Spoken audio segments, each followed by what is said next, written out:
They said the dam was a violation. They said it was ugly, unauthorized, against the rules. They gave me 30 days to tear it down. I begged them to check the records first. They laughed and called it a bluff. 6 years later, I still hear the water at night, because what broke that morning wasn't just concrete. It was the thing keeping half our town dry. My name is Ethan Marsh, and for 11 years I lived at the end of Alder Creek Lane in Willow Creek Estates with my wife Sarah and our son Jake. I worked as a structural inspector for the county, a job that made me careful about buildings the way other men are careful about their trucks. Our house sat on the last lot before the tree line, backed by a quiet pond my grandfather built. That pond, and the small earthen dam holding it, had been there since before the subdivision existed. My grandfather Walt built it in 1978 as flood control for the valley, long before Willow Creek Estates was ever platted. I inherited the property, and with it, a responsibility nobody in the neighborhood ever noticed or thanked me for. Willow Creek Estates was a nice place, mostly. Manicured lawns, a community pool, a clubhouse with a laminated rulebook thicker than the Bible. Most of my neighbors were decent people. But the HOA had recently gotten a new president, a woman named Marlene Bishop, and with her arrival, something in the air of that quiet street changed. Marlene moved in 2 years earlier with her husband Gary, a real estate developer who talked about unlocking value the way other men talked about football. She ran for HOA president unopposed, promising to restore order and property values. Nobody ran against her. Nobody thought it would matter. We were all about to learn how wrong we were. The first sign of trouble was small. Marlene sent a notice about my mailbox post being 2 inches taller than code. I fixed it without complaint. Then came a notice about my grass length, sent the same week I'd mowed it. I brushed it off as overzealous. My neighbor Tom, a retired civil engineer, warned me it wouldn't stop there. "She's not enforcing rules," Tom told me over the fence one evening. "She's testing who pushes back." I laughed it off then. I had no idea how much that pond behind my house, the one my kids swam in every summer, was about to become the center of Marlene Bishop's obsession with control. Marlene began attending our property line during her neighborhood walks, always with a clipboard, always with her yappy little terrier. She'd stop at the edge of my yard, staring at the dam like it had personally offended her. I waved once. She just wrote something down and walked on without a word. At the next HOA meeting, a new agenda item appeared: unauthorized water structures, review of compliance. I didn't think much of it, since half the agenda items were about paint colors and holiday lights. But Marlene read my lot number aloud, in front of 30 neighbors, like she was announcing a criminal case. "Lot 14 has an unpermitted water retention structure," she said, posing potential liability to the association. I stood up and explained the dam predated the HOA, was county approved, and served as flood control for the whole valley. Marlene smiled thinly. "We'll need documentation," she said.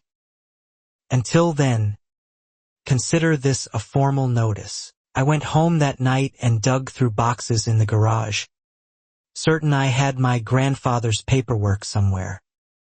Sarah watched me from the doorway, arms crossed.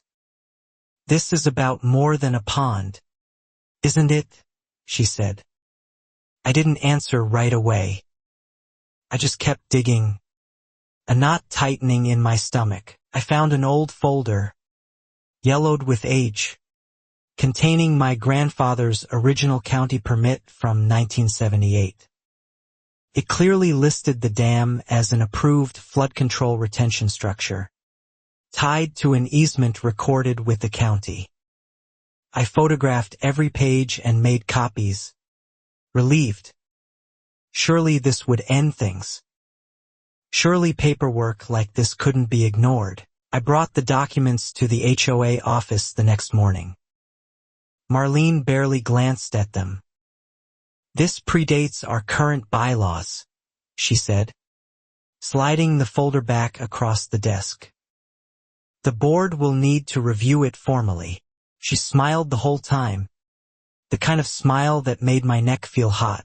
3 weeks passed with no word. Then a letter arrived, certified mail, from the HOA's attorney. It cited a new bylaw amendment, passed in a meeting I hadn't been notified of, requiring board approval for any non-standard water feature over a certain size. My dam, apparently, no longer qualified as grandfathered. My stomach dropped. I called the county planning office, and a woman there confirmed the original 1978 permit was still valid, still on file, still binding. She said HOAs couldn't override county flood control easements. Relieved, I called Marlene directly to explain. She cut me off. "County," she said. "We have our own bylaws." At the next meeting, I brought the county confirmation letter. Marlene barely let me finish a sentence before interrupting. "The board isn't obligated to accept outside documentation," she said, and moved swiftly to a vote. 5 board members, all recently appointed by her, voted unanimously to classify my dam as a violation requiring correction. Correction, I learned later, meant demolition. The letter that followed gave me 60 days to remove the unauthorized water retention structure, or face a fine of $400 per week until compliance. $400 over a structure that had kept the valley dry for nearly 5 decades. It felt almost comically small and utterly absurd. I hired an attorney, a sharp young woman named Rachel Nguyen, who specialized in HOA disputes. She read through everything and shook her head. "This bylaw amendment reeks of a targeted rule," she said, "written specifically to apply to your property. That's not enforcement." I asked her why anyone would target me specifically. Rachel had no answer yet, but Tom, my retired engineer neighbor, did. "Ask yourself who benefits if that pond disappears," he said one evening, watching the water ripple in the dusk. "Land like yours, backing onto a creek, with the water gone. That's not a liability anymore. That's a buildable lakefront lot." I dismissed the idea at first. Marlene seemed too petty, too obsessed with rulebooks, to be running some grand scheme. But that night I noticed her husband Gary's truck parked near the undeveloped land behind our subdivision. Land that bordered the same creek my dam controlled. Land I'd heard was zoned for future expansion. I mentioned it to Sarah, who frowned. "Gary's company built half the new development on Route 9, she said. "Remember the flyer in the mail? Bishop Realty Group, premier waterfront communities." We looked at each other, both realizing something we hadn't wanted to admit.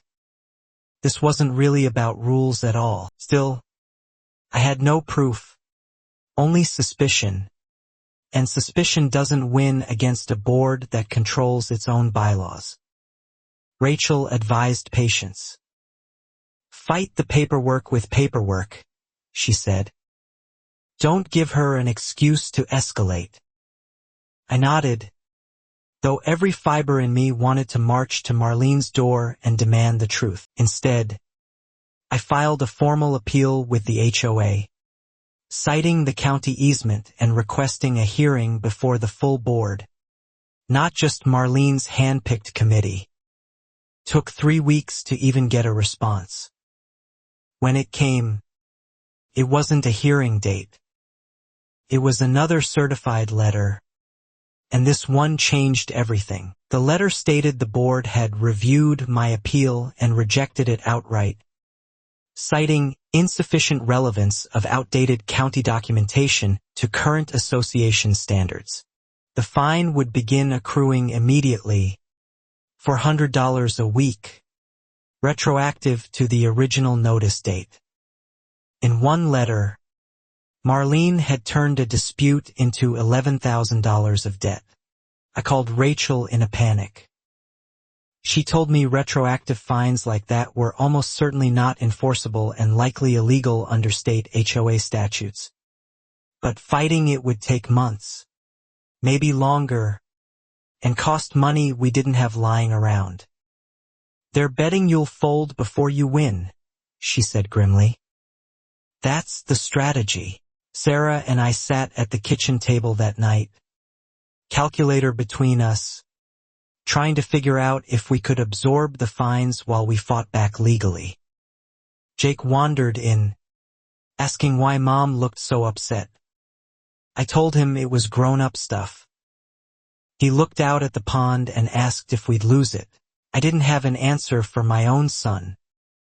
I just told him the pond wasn't going anywhere, though even as I said it, I wasn't sure I believed it myself. That night I couldn't sleep, listening to the familiar trickle of water over the spillway, wondering how much longer I'd hear that sound. The next morning, I found a folded paper stuck under my windshield wiper. No signature, no return address. Just 3 words. Typed, "Check the minutes." I had no idea what it meant, but something about the anonymous note made the hair on my arms stand up. Someone inside the HOA wanted me to know something. I called the HOA office and requested copies of the meeting minutes for the past year, as was my right as a homeowner. The woman at the front desk, a soft-spoken part-timer named Priya, hesitated before handing them over. "Read them carefully," she whispered, glancing toward Marlene's closed office door. I nodded, unsettled. That night, poring over months of dry, bureaucratic minutes, I found something odd. The meeting where my water structure violation bylaw was supposedly passed listed only 4 attendees, not the required quorum of 5. According to the association's own bylaws, that meant the vote should never have counted in the first place. I brought this to Rachel first thing the next morning. She read the minutes twice, her expression sharpening. "If this is accurate," she said, "that bylaw amendment is invalid, which means the fines built on top of it are invalid too." For the first time in weeks, I felt something like hope creeping back in. We requested the original sign-in sheet from that meeting as proof. The HOA office stalled for 2 weeks, citing administrative delays. When the sheet finally arrived, it mysteriously listed 5 names, one more than the minutes had recorded. The extra name added in ink that looked suspiciously fresher than the rest of the page. Priya called me at home that evening, voice shaking. "I shouldn't be telling you this," she said, "but Marlene asked me to add a name to that sign-in sheet last week. She said it was a clerical fix." I asked whose name had been added. She told me, and it was someone who'd been out of state. That someone was Curtis Dell, a board member who, according to his own Facebook page, had been on a fishing trip in Montana the entire week of that meeting. It was a small thing, stupid, sloppy lie, but it was proof. Real, documentable proof that Marlene had falsified official HOA records to push her rule through. I felt something shift in me that night, a mixture of anger and grim satisfaction. Rachel filed a formal complaint with the state HOA Oversight Board, attaching the falsified sign-in sheet, Curtis's public vacation photos, and the county's original 1978 permit. It would take time to process, she warned, but it was a real weapon now. For a while, things went quiet. No new letters, no drive-by inspections, no clipboard walks past my fence. I let myself believe, foolishly, that Marlene had backed off, that the falsified document scared her into retreat. Sarah wasn't so sure. Karens like that don't retreat, she said. Sarah was right. A new notice appeared, this time citing an entirely different bylaw about structures posing risk to community safety. The wording was vague enough to mean anything. Attached was a letter from an engineer I'd never heard of, claiming my dam was structurally compromised and an imminent hazard. The engineer, a man named Wallace Pruitt, had never once set foot on my property. His report cited generic concerns about aging earthen dams without a single specific measurement, inspection date, or photograph of my actual structure. I sent it to Tom, who read it and laughed bitterly. "This isn't an inspection," he said. "It's a template." Tom, with his engineering background, offered to do an independent inspection at his own expense, documenting everything properly: spillway capacity, erosion patterns, structural integrity of the earthen berm. He spent an entire Saturday out there with survey equipment while Jake watched, fascinated, asking Tom questions about how dams worked. Felt good, having someone in our corner. Tom's report was thorough and damning. For Marlene, not me. The dam was in excellent condition for its age, well-maintained, structurally sound, and functioning exactly as designed. He found Pruitt's report so generic it appeared to have been copy-pasted from an online template, with my address simply typed into a blank field near the top. We submitted Tom's findings alongside a formal request for Pruitt's engineering license number, curious whether the man was even qualified to assess dams at all. The state licensing board took 2 weeks to respond. When they did, the answer explained everything and confirmed exactly what kind of person we were really dealing with. Wallace Pruitt's engineering license, turned out, had lapsed 4 years earlier for unrelated code violations on a different project. He wasn't licensed to conduct structural assessments of anything, let alone a dam. Worse, a quick search revealed he was Gary Bishop's business partner on 2 prior development projects. The pieces were finally clicking together. I sat with that information for a long time, staring at the pond glinting under the porch light. Marlene hadn't just targeted me over paperwork. She'd hired her own husband's business partner, a man with no valid license, to fabricate a hazard report, so the HOA could force removal of a dam sitting on prime waterfront land. Rachel's eyes lit up when I showed her the connection between Pruitt and Gary Bishop. "This isn't overzealous enforcement anymore," she said. "This is fraud, potentially conspiracy, if we can prove intent." She filed an amended complaint with the state board, this time including the Pruitt-Bishop business relationship as evidence of a targeted Self-interested scheme. Word started spreading through the neighborhood. Quietly at first. A few neighbors who'd also received strange, sudden bylaw citations began comparing notes with me at the mailbox. In hushed voices, like we were trading contraband. Turned out I wasn't the only one Marlene had squeezed. I just seemed to be the one squeezed hardest. One neighbor, an older widow named Delia, had been fined for a garden shed that had stood unremarked for 15 years, right after she declined to sell Marlene her side lot at a lowball price. Another family had been cited for a fence encroachment. The same month, they'd refused an offer from Gary Bishop's company. A pattern was forming, one that made my stomach turn. Marlene wasn't just power-tripping over petty rules. She was systematically pressuring homeowners whose properties, for one reason or another, mattered to her husband's development plans. My waterfront lot, with its pond and its dam, was simply the largest, most valuable piece on that board. I brought this pattern to Rachel, and she connected it to public property records.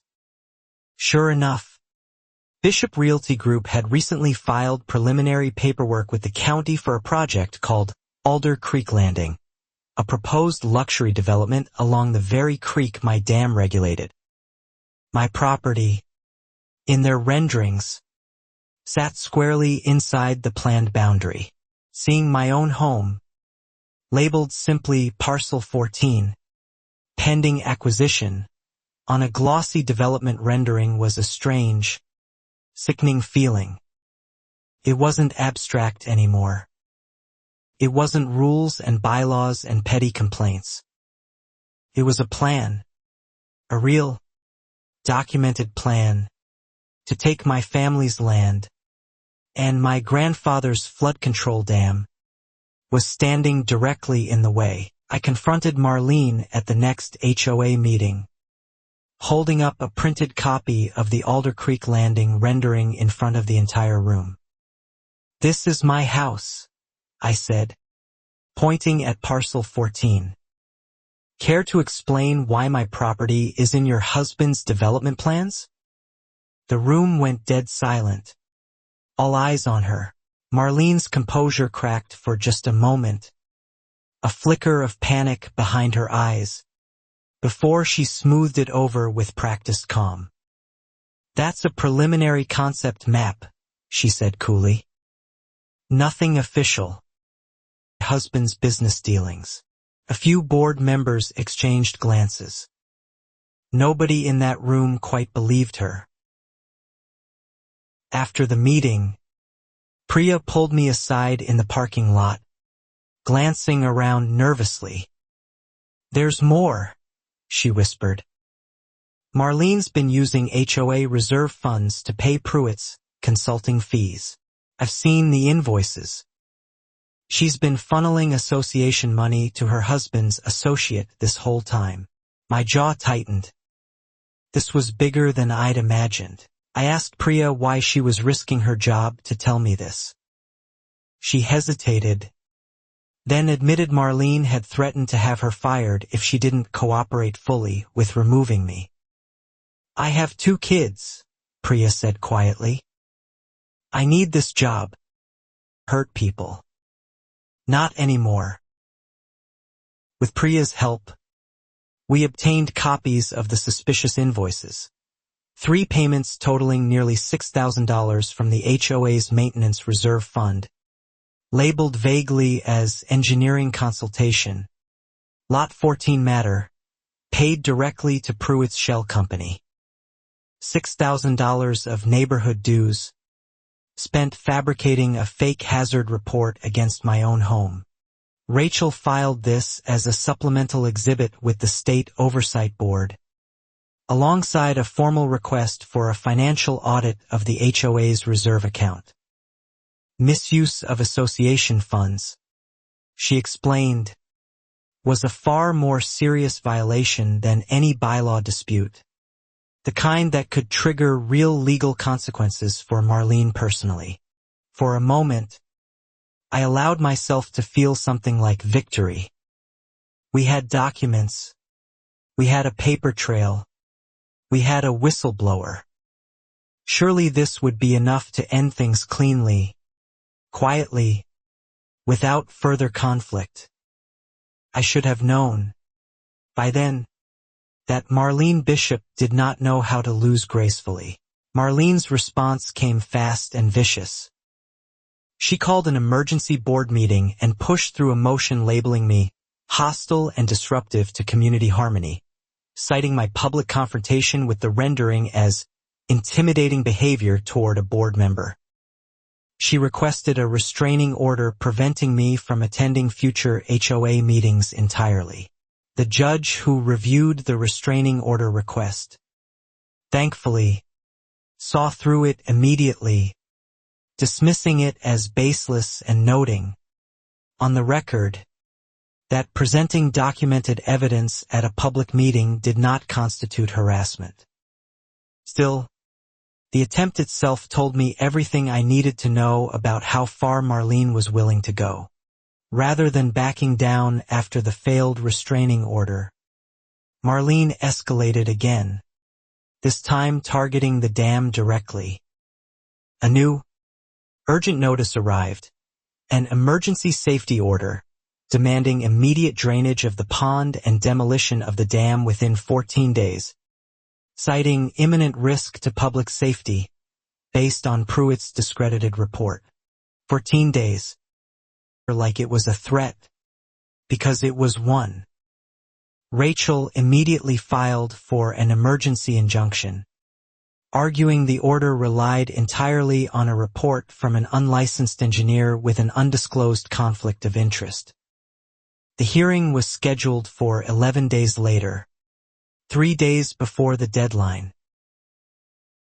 Those 11 days were some of the longest of my life. Jake started sleeping poorly, sensing the tension in the house even though we tried to shield him from it. Sarah barely spoke to Marlene when they crossed paths at the mailbox, her jaw tight with restrained fury. I checked the dam every single morning, almost obsessively. Tom stopped by often those days, checking the spillway, the erosion markers, quietly reassuring me the structure was fine, that this was politics, not engineering. She doesn't actually care if that dam is safe, he said one afternoon. She cares whether it's gone. Big difference. Need the judge to see. The morning of the injunction hearing, the courtroom was smaller and plainer than I'd imagined. Just a county civil courtroom with fluorescent lights and worn carpet. Marlene arrived with her own attorney, a slick man named Foster, and sat stiffly, avoiding my eyes. Gary wasn't there. Felt significant. Rachel presented methodically, the valid 1978 county easement, Tom's independent engineering assessment, Pruitt's lapsed license, the financial records showing HOA reserve funds paid to Pruitt's company, and the Alder Creek landing rendering listing my property as pending acquisition. Foster objected repeatedly, but the judge let each piece of evidence stand. When it was Marlene's turn, Foster argued the association simply had a right to enforce its own safety standards, regardless of who authored the reports. The judge, a sharp-eyed woman named Judge Alvarez, cut him off. Was the association aware their expert's license had lapsed? She asked. Foster hesitated far too long before answering. We were unaware, Foster finally said, though his voice lacked conviction. Judge Alvarez wasn't buying it. Given the significant evidentiary questions raised, she said, I'm granting a temporary restraining order preventing any demolition action pending a full hearing on the merits. The dam, for now, was safe.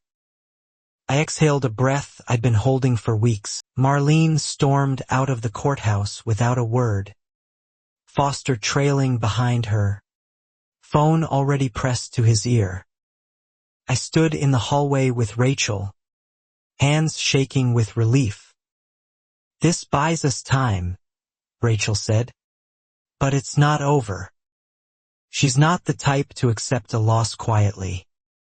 "Watch your back, Ethan." I should have listened more carefully to that warning. For the next few weeks, an uneasy quiet settled over the neighborhood, the kind of quiet that precedes something worse. Marlene stopped attending the mailbox at the same time as everyone else. Her dog walks disappeared. Even her clipboard patrols along my fence line ceased entirely. Then, one Tuesday evening, Priya called me, her voice trembling. "She's not going through the HOA anymore," Priya said.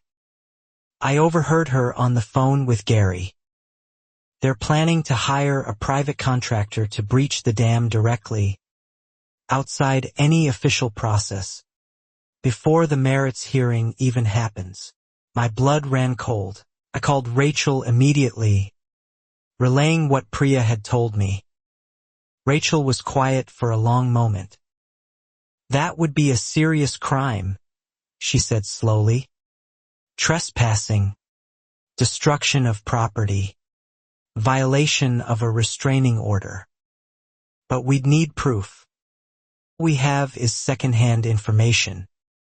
We need something concrete, and fast."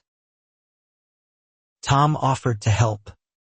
An old army buddy named Frank who did private security work, who could set up a discreet trail camera near the dam's access road without anyone noticing. Felt paranoid, almost absurd, setting up surveillance on my own property against my own homeowners association. But I agreed immediately.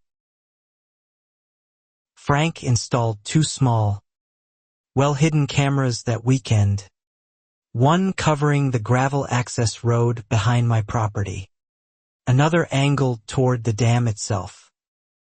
I checked the footage every morning before work, heart pounding each time, half expecting to see a bulldozer already there.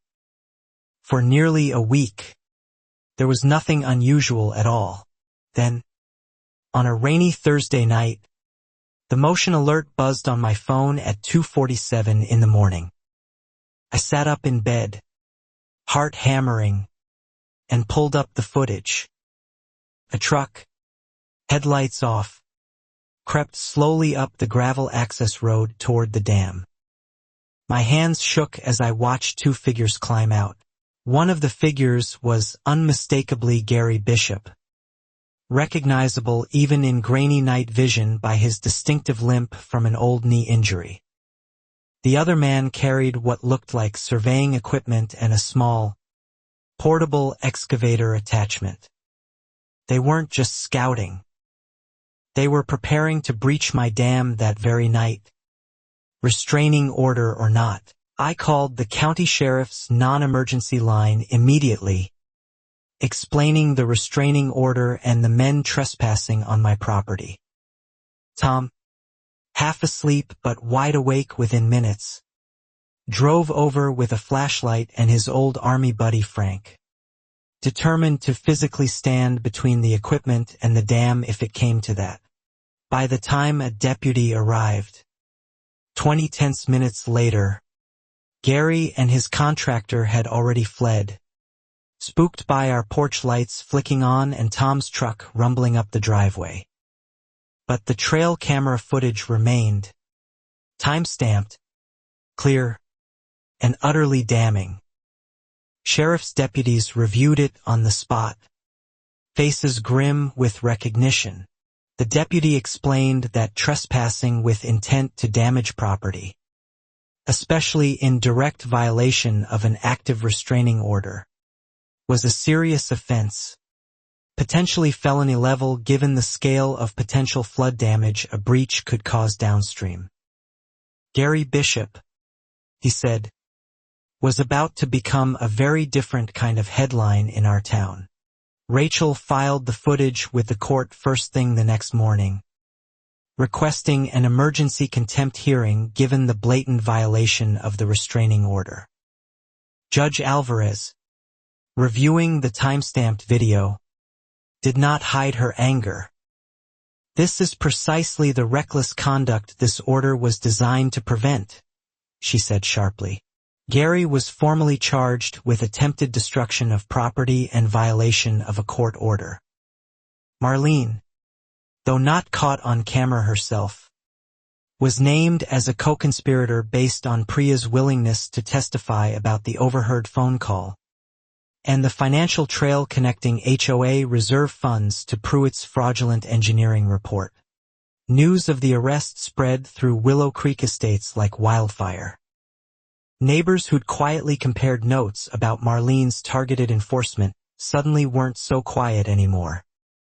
A group chat formed, then an actual meeting, in Tom's living room, of homeowners who'd all, in one way or another, been squeezed by Marlene's board. Delia, the widow with the shed citation, brought printouts of her own bylaw violations. 2 other families brought documentation of fence disputes and landscaping fines, all timed suspiciously close to their refusals to sell property to Gary's company. Slowly, painfully, a full picture of Marlene and Gary's scheme came into focus for everyone. I should have felt triumphant that night, watching neighbors compare notes, seeing the community finally united against a common threat. Instead, I felt an uneasy dread, the kind that comes from knowing a wounded animal is often the most dangerous one. Marlene, cornered and exposed, wasn't going to simply accept defeat quietly. Rachel warned me the same thing the following morning. "People like Marlene don't fold when they're caught," she said. "They double down. If she can't have it demolished legally, she may try something desperate to force the issue before this all catches up with her completely." I didn't sleep well after that conversation, checking the trail camera feed compulsively, walking the length of the earthen berm each morning with a flashlight even before sunrise. Sarah started keeping Jake closer to the house, away from the pond, a precaution that broke my heart even as I understood exactly why she insisted on it. A week passed with unsettling quiet. Gary made bail. Marlene remained HOA president despite mounting calls for her resignation, and the merits hearing on the dam itself was still weeks away. Then Priya called again, this time sounding more frightened than I'd ever heard her. "She's planning something bigger," Priya whispered. "Much bigger." Priya had overheard Marlene on a call with someone from a different county entirely, discussing a temporary release valve modification that would require no HOA approval or contractor permits, something she could supposedly do herself, quietly, using knowledge from a previous life Marlene had apparently kept carefully hidden from everyone in Willow Creek Estates. I asked Priya what she meant by previous life. She explained that Marlene, before marrying Gary and moving here, had once served on the HOA board of a different community, 3 states away, a community called Pine Hollow Ridge. Priya had found the old name buried in an ancient, unredacted resume Marlene had submitted years earlier. That night, I searched Pine Hollow Ridge HOA flooding online, more out of desperation than expectation. What came up stopped my heart cold. A 2011 local news article, buried deep in search results, described a catastrophic flood in Pine Hollow Ridge after a homeowner-maintained retention pond was drained during an HOA dispute over property lines. The article named the HOA president at the time as Marlene Whitcomb, her maiden name, who had ordered the pond drained against the objections of a county engineer, insisting the structure was purely decorative. The resulting flood damaged 14 homes and displaced 30 families for months. Marlene had done this before and gotten away with it. I sat frozen at my kitchen table, staring at that article, feeling something cold settle deep in my chest. This wasn't a woman who simply misunderstood engineering. This was a woman who had already caused a flood once, walked away from the consequences, changed her name through marriage, and was now circling my dam with the exact same hunger. I forwarded the article to Rachel immediately, along with everything Priya had told me. Rachel went quiet on the phone for a long moment. "This changes everything," she finally said. "This isn't negligence anymore, Ethan." If she knew the risks from Pine Hollow Ridge and pursued this again, that's a pattern.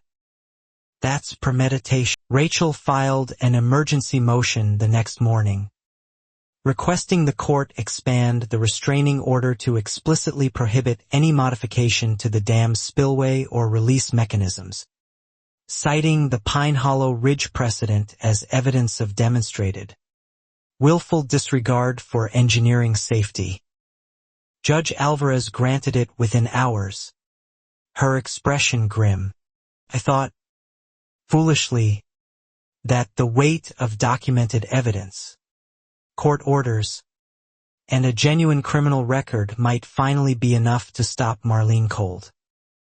I underestimated, badly, how far someone can go when cornered by their own choices, especially someone who had already destroyed one community and simply moved somewhere new to start over. 2 days after the expanded restraining order, Tom noticed something wrong during his morning walk along the access road. Fresh tire tracks, heavier than a normal car, leading not toward my property directly but toward an adjacent, undeveloped parcel that bordered the creek just upstream from my dam. He called me immediately, worry thick in his voice. We walked the tracks together that morning, following them through the trees to a small clearing overlooking the creek roughly 200 yards upstream. There, half hidden under a tarp, sat surveying stakes, orange flagging tape, and what looked disturbingly like small explosive charges used for controlled excavation blasting. My stomach turned violently. I called the sheriff immediately, and this time deputies took the discovery with the seriousness it deserved. If someone breached the creek upstream of my dam, rather than the dam itself, they could bypass the restraining order entirely on a technicality, flooding my property and dozens of others downstream without ever touching my structure directly. The materials were traced, through purchase records subpoenaed by Rachel's office, to a small excavation company with only one recent client, Bishop Realty Group. Gary, out on bail, had apparently decided that if he couldn't touch the dam directly, he'd simply reroute enough water pressure upstream to overwhelm it, letting nature do the demolition for him. Rachel called it reckless endangerment on a massive scale, explaining that overwhelming an earthen dam with sudden upstream pressure could cause catastrophic, uncontrolled failure, not the gentle drainage Gary might have imagined, but a genuine flash flood barreling downstream through the entire neighborhood, including, notably, Marlene and Gary's own home 3 streets over. That detail struck me hard. Marlene and Gary lived downstream from my dam too, in one of the newer, larger homes near the clubhouse. If this scheme succeeded, if the dam failed catastrophically rather than draining neatly, they'd be flooding their own street along with everyone else's. Either they hadn't considered this, or they simply didn't care. Judge Alvarez, informed of the explosive materials and their connection to Gary's company, issued an immediate arrest warrant for violation of the restraining order and reckless endangerment. Gary was taken into custody again that same afternoon, this time held without bail pending a formal hearing. Given the demonstrated pattern of escalating, dangerous behavior, Marlene, remarkably, still refused to step down as HOA president, insisting through her attorney that her husband's actions were entirely his own business decisions and had nothing to do with association matters. The board, finally showing some spine, called an emergency vote to suspend her pending the outcome of the ongoing investigations. The suspension vote passed 4-1, with only Curtis Dell, her loyal yes-man, voting against it. Priya later told me Curtis had been quietly negotiating a real estate deal of his own with Gary's company, a fact that would surface publicly not long after, further unraveling the tangled web of self-interest around Marlene's presidency. For the first time in months, I let myself believe things might actually be turning a corner. Marlene was suspended. Gary was in custody. The explosives were seized, and the dam remained standing, untouched, exactly as my grandfather built it. But the merits hearing on the dam's fate itself still loomed 3 weeks away. Rachel warned me not to relax too much. Suspension isn't removal, she reminded me. She's still technically president until the board votes to remove her permanently, and that vote requires a full membership meeting. Until then, she still has access to HOA records, funds, and whatever leverage she has left. Stay alert, Ethan. I heeded her warning, though the following 2 weeks passed with unusual calm. Gary remained in custody. Marlene, suspended, kept mostly out of sight, though neighbors reported occasionally seeing her car parked outside the clubhouse late at night, engine running, as if she were watching the building for reasons nobody could quite explain. Then Priya called again, this time sounding almost too exhausted to speak.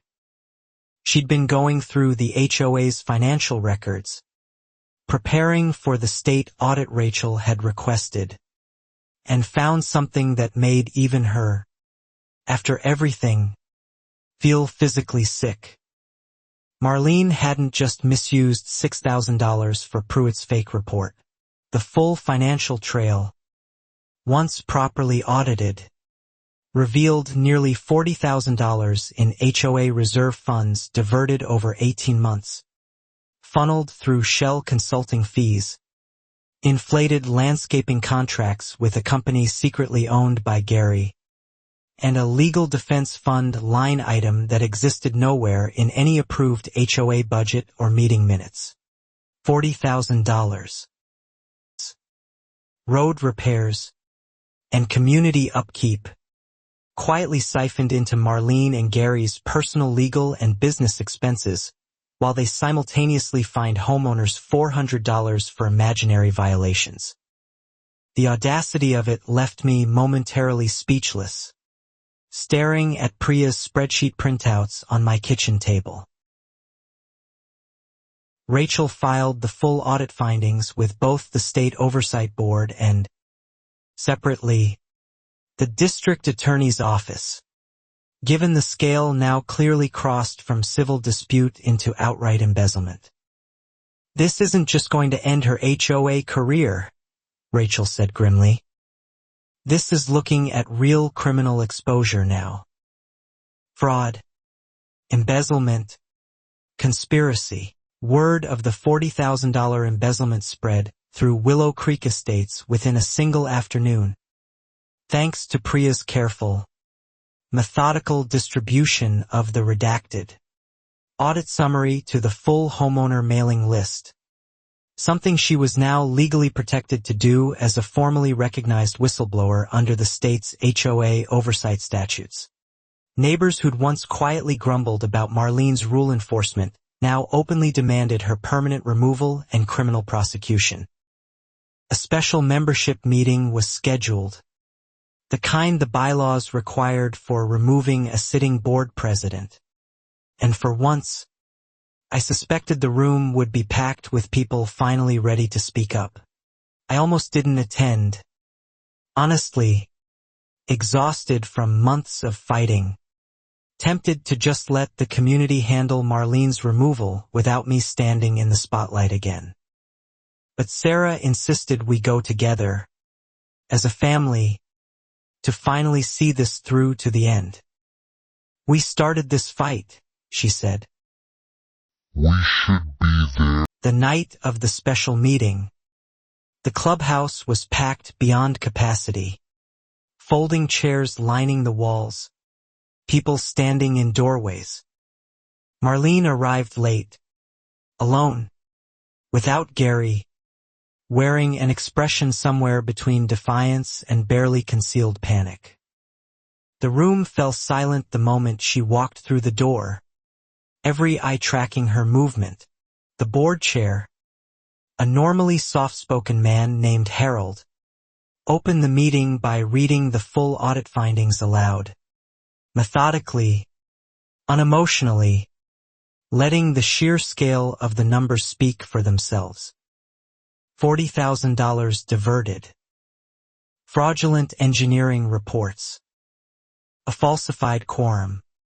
A prior community's catastrophic flood. When Harold finished reading, he opened the floor for comments before the removal vote. One by one, neighbors stood, sharing their own stories. Delia's shed fine, the fence encroachment disputes, sudden citations timed suspiciously close to refused property offers. It became clear, publicly, undeniably, exactly what kind of pattern Marlene had built. I stood last, holding the printed Alder Creek Landing rendering, the one showing my home labeled Parcel 14, pending acquisition. I read the label aloud to the room, explaining how my grandfather's flood control dam, protecting this entire neighborhood since before the subdivision existed, had nearly been destroyed simply to clear the way for development profit. Marlene finally spoke, her voice tight, controlled, but with an unmistakable tremor beneath it. She insisted everything had been misconstrued, that she'd only ever wanted to maintain community standards, that the financial irregularities were administrative errors soon to be corrected.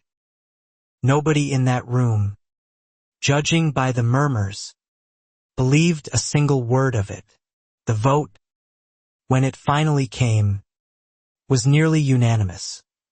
Marlene Bishop was removed permanently as HOA president and stripped of her board membership entirely, effective immediately. Curtis Dell, facing his own scrutiny over undisclosed dealings with Gary, resigned quietly before the vote even reached him, slipping out a side door mid-meeting. Marlene left the clubhouse that night alone. Cameras from a local news crew, tipped off by an anonymous source who was almost certainly Priya, capturing her hurried walk to her car through a small crowd of neighbors who said nothing, just watched, their silence somehow louder than any shouted insult could have been. I thought, walking home that night with Sarah and Jake, that this might finally be the end of it. The dam still stood. Marlene was removed. Gary faced serious charges. The audit was proceeding. Some instinct refusing to settle, whispering that a woman like Marlene Bishop rarely accepted an ending quietly. That instinct proved right within 72 hours. Priya called me at nearly midnight, her voice frantic. "She's not done," Priya said. "I just saw her car heading toward your street. No headlights. Moving slow. Ethan, I think she's finally lost it completely. Please, check your cameras right now, before it's too late." I bolted from bed, pulling up the trail camera feed with shaking hands. Sure enough, there was Marlene's car, parked at the edge of the access road, exactly where Gary's truck had idled weeks earlier. She emerged alone this time. No husband, no contractor, carrying only a heavy-duty flashlight and, disturbingly, a shovel. I called Tom immediately, then the sheriff's non-emergency line, my hands trembling as I explained a woman was currently trespassing near my dam. Alone, in the middle of the night, carrying digging equipment. Whatever composure, whatever careful scheming had defined Marlene throughout this entire ordeal, seemed to have finally, completely, snapped apart. Tom arrived first, flashlight in hand, moving cautiously along the tree line toward the sound of digging near the spillway's edge. He told me later his heart had nearly stopped seeing Marlene there alone in the dark, frantically clawing at the earthen berm with a shovel, muttering to herself, seemingly unaware anyone was watching. "What are you doing?" Tom called out, and Marlene spun around, flashlight beam swinging wildly, catching the wild, unhinged look in her eyes. "It has to go," she said, voice cracking, almost hysterical. "Everything falls apart if it's still standing. Everything I built, everything Gary and I planned. It just has to go." Tom, wisely, didn't approach further, just kept talking, kept her distracted, kept his flashlight steady while quietly texting me updates until the sheriff's deputies arrived 8 tense minutes later. Marlene barely resisted when they approached, seeming almost relieved, in a strange way, to finally be stopped from whatever desperate, final act she'd been attempting. She was arrested on the spot for trespassing and violation of the restraining order. This time with no ambiguity, no plausible deniability. Caught alone in the dark with a shovel in her hands at the very structure she'd spent months trying to destroy through every possible legal and illegal channel available to her. I arrived just as deputies were placing her in the back of the cruiser, and for one strange, unexpected moment, our eyes met across the yard. There was no defiance left in her expression. None of the icy composure from those HOA meetings. Just something hollow, exhausted, and finally, unmistakably, afraid of what came next. I didn't feel triumph in that moment. Not really.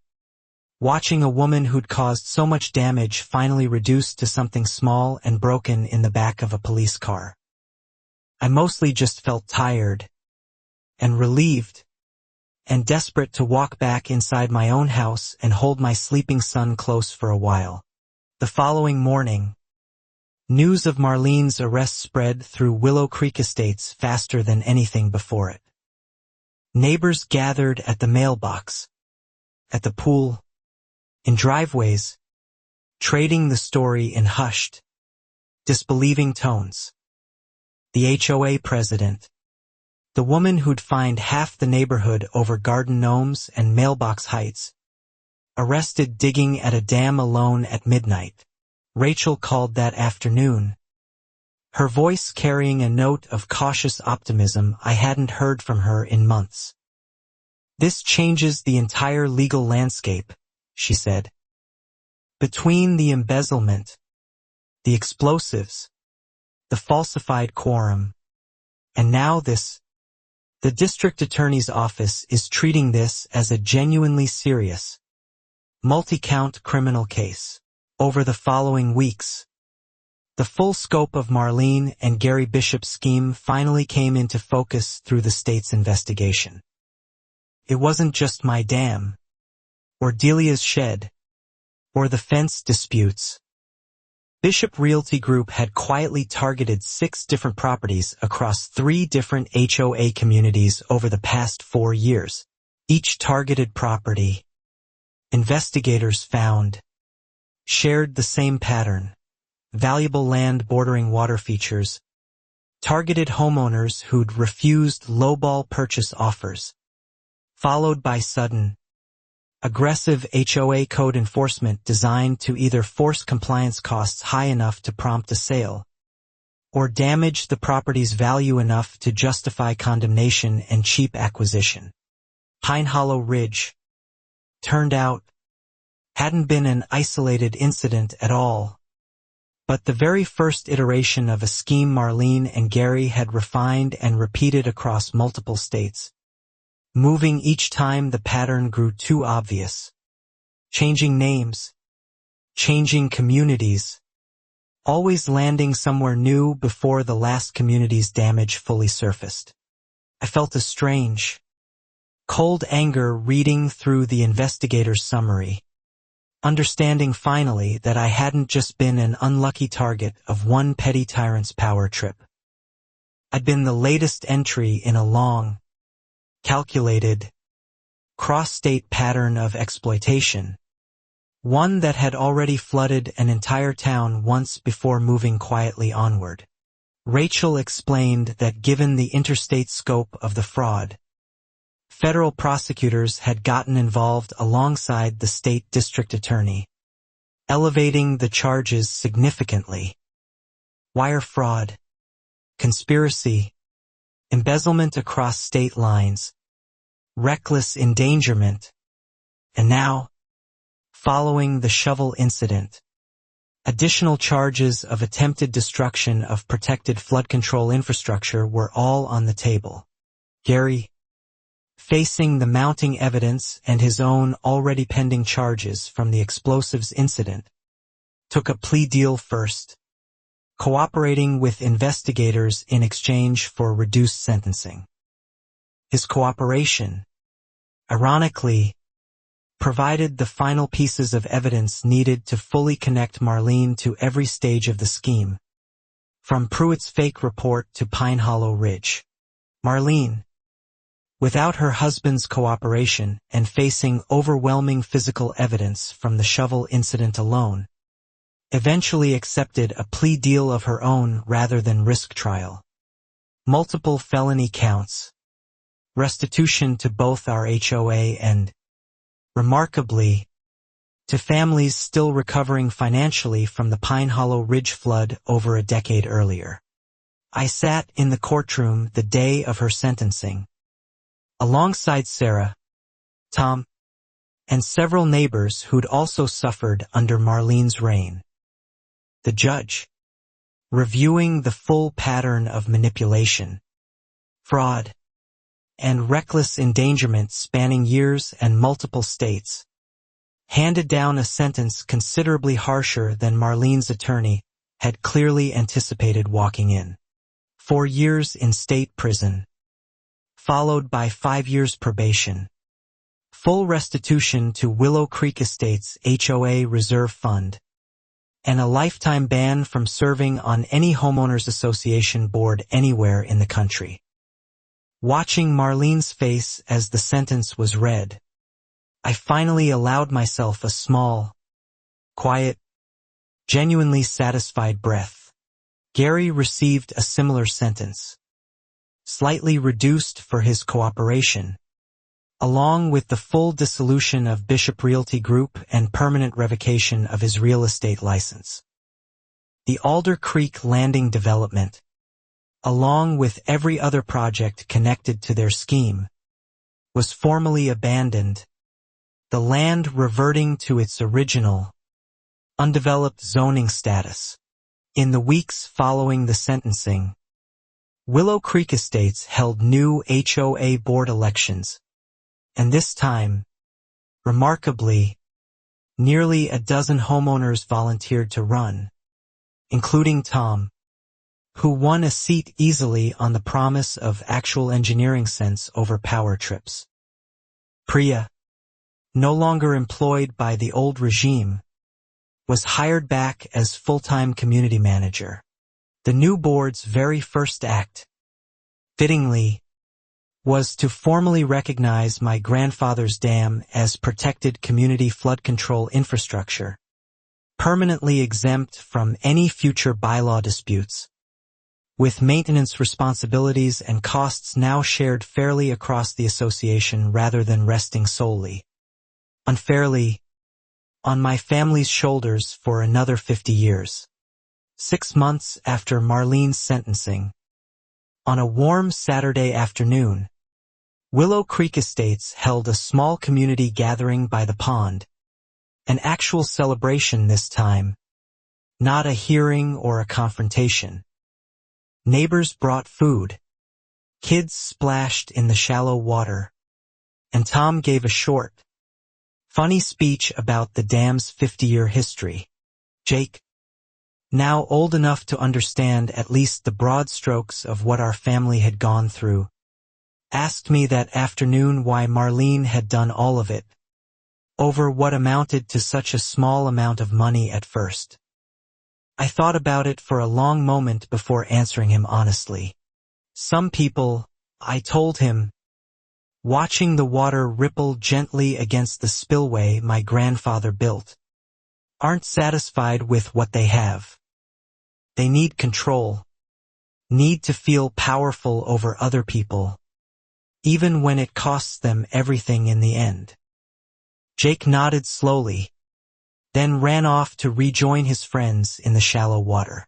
I stood there a while longer, alone with the sound of the water, thinking about my grandfather building this dam decades before any of us knew Marlene Bishop's name, quietly protecting a valley full of people who never once thought to thank him for it. The way important, quiet things so often go unnoticed until threatened. Rachel called a few weeks later with one final update. The State Oversight Board had used our case, and its documented paper trail, as the basis for new legislation, strengthening protections for homeowners against exactly the kind of targeted, fraudulent HOA enforcement Marlene had perfected across multiple states over several years. They were calling it, informally, the Marsh Amendment, named after our case, requiring independent, licensed verification for any safety-based demolition, order and mandatory public disclosure of any board member's financial or business relationships with parties who might benefit from HOA enforcement actions. Small comfort, perhaps, but a real, lasting one. Priya, now running the association with genuine care rather than petty control, sent me a card that spring, thanking me for trusting her, for giving her the courage to finally speak up against something she'd known was wrong for far too long. I keep that card in the same folder as my grandfather's original permit. Delia, the widow with the shed, had her citation formally expunged and received a full refund of every fine Marlene's board had ever charged her, with interest, courtesy of the restitution fund established by the court. She brought me a pie the week the check arrived, still baking despite everything, exactly the kind of neighbor worth having. As for the pond and the dam itself, they remain exactly where my grandfather built them nearly 5 decades ago, holding back the same quiet river, protecting the same valley, indifferent entirely to HOA meetings, bylaws, embezzlement schemes, or the ambitions of anyone who ever mistook water and history for something easily controlled. Some nights, standing at the edge of that pond long after Jake's gone to bed, I still hear the familiar trickle of water over the spillway, the same sound I worried I might lose forever during those long, exhausting months. It's a small, ordinary sound.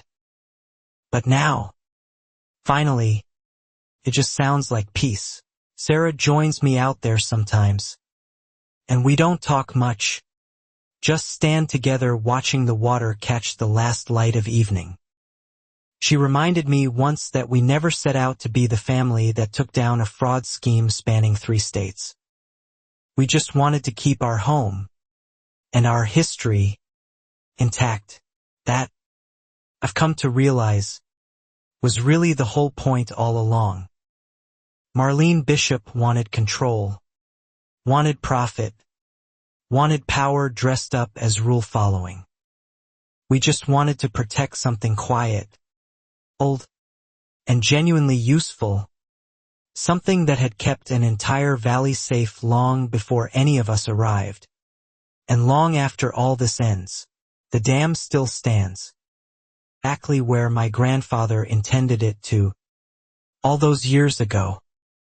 And every time I walk past it now, I think of that $400 fine that started everything, and how something so small nearly cost an entire community so very, very much. Looking back, I've realized the real twist wasn't that Marlene turned out corrupt. Corrupt people exist everywhere, in every neighborhood. The real twist was how close an entire valley came to genuine catastrophe, simply because one woman's hunger for control and profit blinded her completely to the actual river running quietly beneath her feet. Willow Creek Estates feels different now.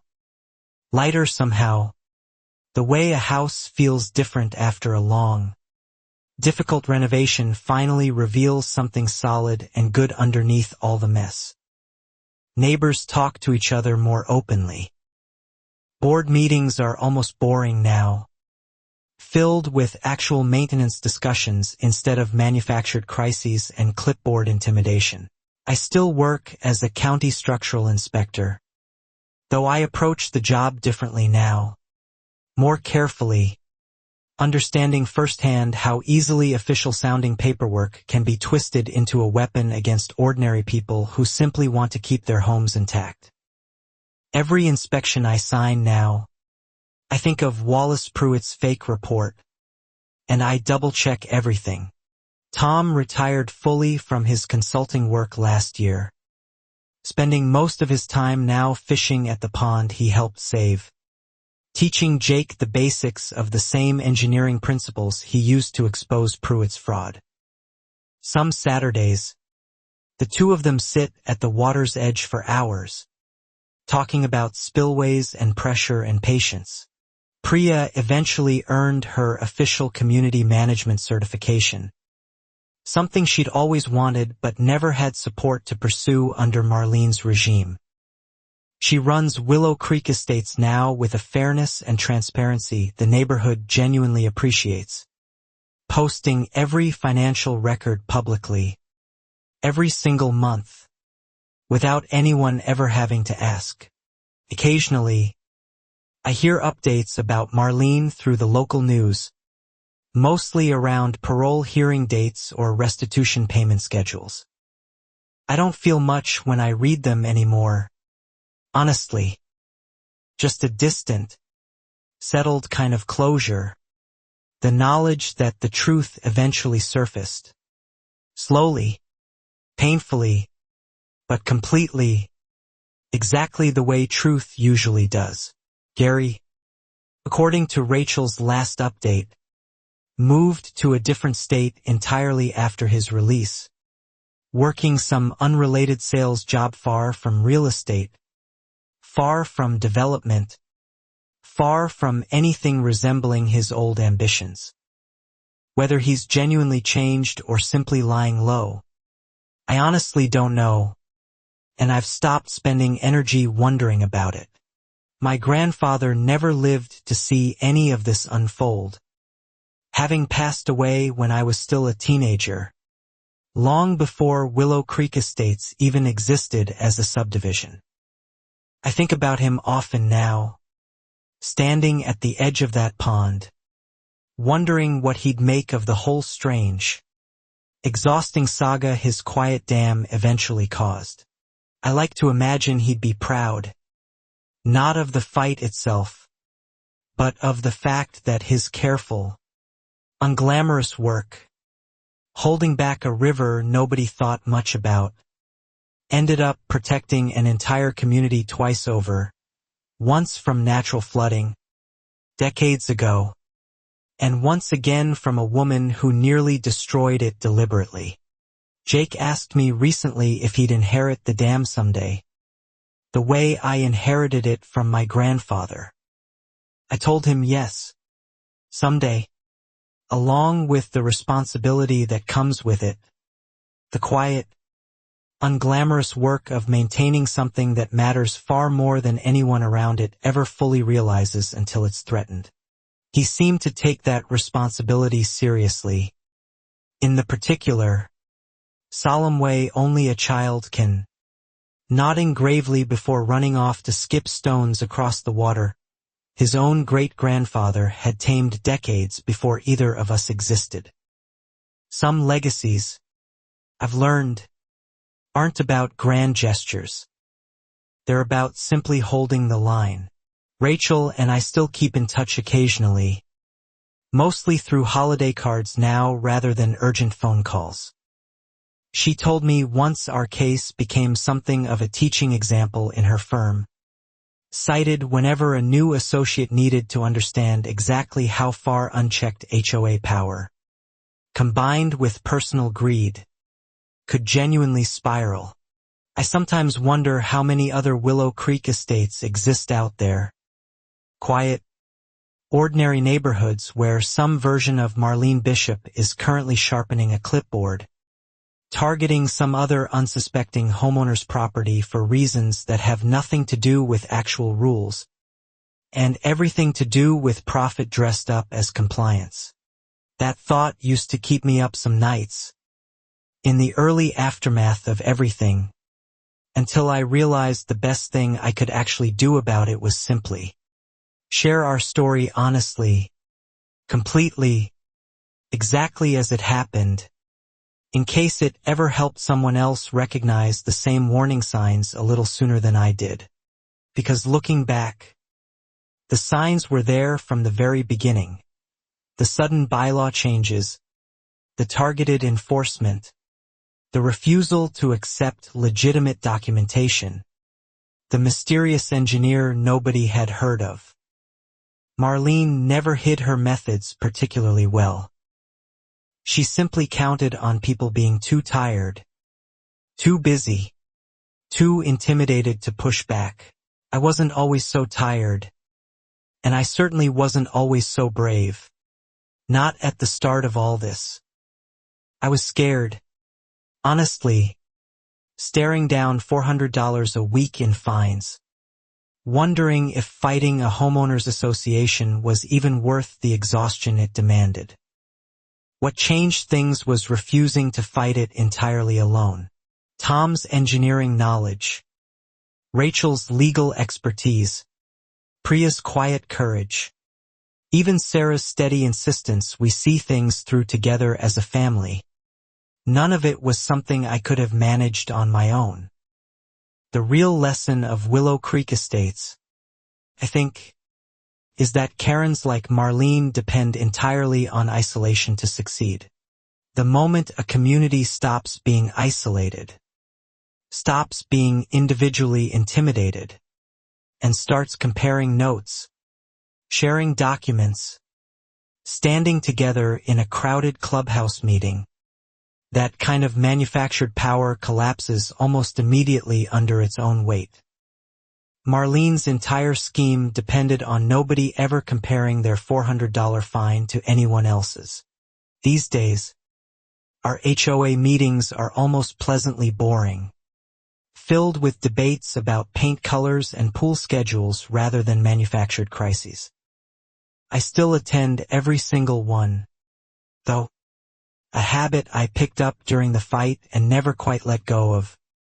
A small, quiet insurance against complacency ever creeping back in. The pond itself has become something of a neighborhood gathering spot now, rather than a contested piece of property. Kids fish there most summer weekends. Tom teaches an informal little class about local watershed ecology every spring. My grandfather's dam, once nearly destroyed over paperwork and greed, now simply does what it always did. It holds back the river, quietly, steadily, exactly as intended, protecting a valley full of people who mostly never think about it at all, which, I've come to understand, is precisely the point of good, careful infrastructure. Nobody thanks the dam for the flood that never happens. They only notice when it's gone. Sometimes, late at night, I still walk down to check the spillway out of old habit, flashlight in hand, listening to that same steady trickle of water my grandfather built this whole structure to control. To such an ordinary sound now, unremarkable, almost boring. I've never been more grateful for something so utterly unremarkable in my life, because I know now, better than most people ever have to learn firsthand, exactly how close that ordinary sound came to disappearing entirely, replaced by something far louder, far more destructive, all because one woman mistook a $400 fee dispute for an easy target, never once considering what she was actually threatening to unleash. The valley stayed dry. The truth, slowly and painfully, came fully into the light. And somewhere, in a state prison a few hundred miles from here, Marlene Bishop has plenty of time now to think about the difference between a homeowners association rulebook and an actual river. Rivers, unlike bylaws, don't care about board votes, clipboards, or falsified quorum sheets. They simply follow the path of least resistance, exactly as they always have, exactly as they always will. My grandfather understood that 50 years ago. Marlene Bishop learned it, far too late, digging alone in the dark with a shovel. I think about that image often. Oddly enough, more than any courtroom scene or audit finding, Marlene alone at midnight, flashlight shaking, clawing uselessly at packed earth that had held firm for decades, trying desperately to unmake something far bigger and more permanent than her own ambition ever actually was. That image, more than anything else, captures the whole absurd, exhausting saga for me. A woman convinced she could simply dig her way past an entire river, past county easements, past court orders, past the accumulated, careful engineering of a man who died before she'd ever even heard the name Willow Creek Estates. My grandfather Walt, from everything my father told me growing up, was a quiet, unremarkable man in most ways, except for his careful, methodical patience with anything involving water, soil, and gravity. He'd have found the whole ordeal, I suspect, less infuriating than simply, quietly baffling. Why fight something so plainly permanent? I asked my father once, during a visit shortly after Marlene's sentencing, what Walt would have thought about everything that happened. My father considered it for a long moment before answering. He'd have just fixed the spillway, he said, and gone back inside for dinner. Some men just aren't built for drama. I laughed at that, Genuinely, for the first time in what felt like months. Maybe that's the real, quiet lesson buried somewhere in all this chaos. Sometimes the most powerful response to someone else's manufactured drama is simply refusing to abandon the steady, unglamorous work of maintaining what actually matters, regardless of the noise around it. Willow Creek Estates has a new HOA welcome packet now, drafted largely by Priya and Tom together, that includes, prominently, a full page explaining the history of my grandfather's dam, its protected status, and its critical role in the valley's flood safety. New homeowners learn about it before they even learn about paint color rules. Felt strange. First, seeing my family's private struggle turned into official neighborhood history, printed and laminated in a welcome binder handed to every new resident. But I've grown to appreciate it. Honestly, it ensures nobody forgets easily how close something so quietly important came to being destroyed over petty ambition. Jake occasionally brings friends from school over to see the famous dam, as they call it now, a phrase that still makes me laugh every single time I hear it. He tells them the story with obvious pride, embellishing certain details the way kids do, though the core of it remains entirely, remarkably true. Sarah teases me sometimes that I've become the unofficial historian of Willow Creek Estates, always ready with the full timeline of Marlene's scheme whenever a new neighbor asks about the dam's laminated welcome packet page. I don't mind the teasing. Some stories, I think, genuinely deserve to be remembered clearly and completely. We hosted a small barbecue last summer to mark the 1-year anniversary of Marlene's removal from the board, an occasion that started half as a joke among neighbors and slowly became a genuine, warm little community tradition. Tom grilled potato salad. Delia's pie made another appearance, as it always does now. Standing at the edge of the pond that evening, watching neighbors laugh together over burgers and lemonade, kids splashing happily in water that nearly disappeared, entirely over a $400 dispute, I felt something settle fully in my chest for what might have been the first time since this whole ordeal truly began. Peace. Real and uncomplicated. The kind that doesn't require constant vigilance or trail cameras or restraining orders to maintain. Just an ordinary summer evening, an ordinary pond, and an ordinary dam quietly doing exactly what it was built to do decades ago. Protecting people who mostly never think twice about it anymore. It took me a long time afterward to fully understand why Marlene had latched onto my property specifically, beyond the obvious financial motive of Gary's development plans. Rachel eventually shared a detail from the investigation files that added an unsettling final layer to everything, one I hadn't expected even after everything else we'd uncovered. According to investigators, Marlene had specifically chosen properties bordering water features because of her prior success draining Pine Hollow Ridge's retention pond without facing any real legal consequences at the time, the flood damage there having been legally attributed, controversially, to an act of nature rather than negligent human interference. She'd learned, in other words, that draining a pond quietly, blaming the resulting damage on weather or geology, was a repeatable, low-risk method for clearing valuable waterfront land cheaply. My dam simply happened to be the next planned iteration of a strategy she genuinely believed, after Pine Hollow Ridge, she could execute flawlessly again.